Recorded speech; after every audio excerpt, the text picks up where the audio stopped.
This knot should be used with very great care. It involves tying 2 throws of the same type of knot and then snugging it down until the correct tension has been achieved. And then, for security, tie a classic reef knot on top of it.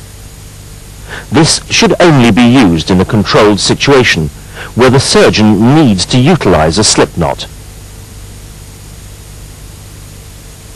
Once again, in slow motion, you see 2 of the same throws being cast, using the index finger and snugging that down.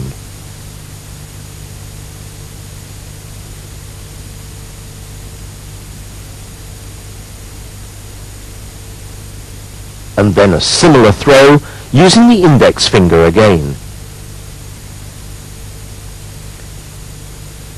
Once these 2 throws have been cast, push them down into position using the index finger, tightening to the correct tension.